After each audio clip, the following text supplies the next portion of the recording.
নমস্কার, আমি রুমা খাবার খেলা চ্যানেলে আপনাদের সবাইকে স্বাগত। আজ আমি চিংড়ি মাছ দিয়ে কুমড়োর একটা রেসিপি করব। এখানে যে চিংড়িটা আছে ওটা কিন্তু আমি দুটো রেসিপির জন্য নিয়েছি। এখান থেকে অল্প মাছ দিয়ে আমি কুমড়োটা রান্না করব। তেল বসিয়ে দিয়েছি, কড়াইতে গরম হয়ে গেছে।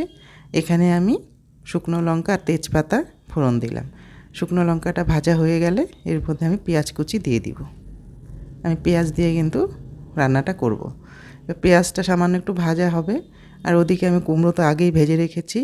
আর দিয়ে দিব আমি এখানে আলু, আর আলুটা কিন্তু সেদ্ধ করা। এবার আলুটাকে দিয়ে পেঁয়াজের সাথে একটু ভেজে নিব।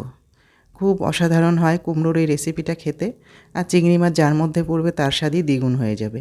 এর মধ্যে কিন্তু ক্যামেরা অন করার আগে আমি ভুল করে নুন, চিনি, হলুদ আর লঙ্কার গুঁড়োটা দিয়ে দিয়েছিলাম।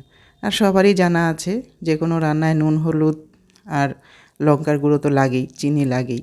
এর মধ্যে আমি দিয়ে দিলাম আদা, কাঁচা লঙ্কা আর জিরে বাটা, দিয়ে খুব সুন্দর করে কষিয়ে নিব। এর মধ্যে আমি ভাজা কুমড়োটাও দিয়ে দিলাম। খুব শুকনো শুকনো হবে রেসিপিটা। আর আমি কিন্তু অন্য কড়াইতে চিংড়ি মাছটাকে ভেজে নিব। এবার কষানো হয়ে গেছে,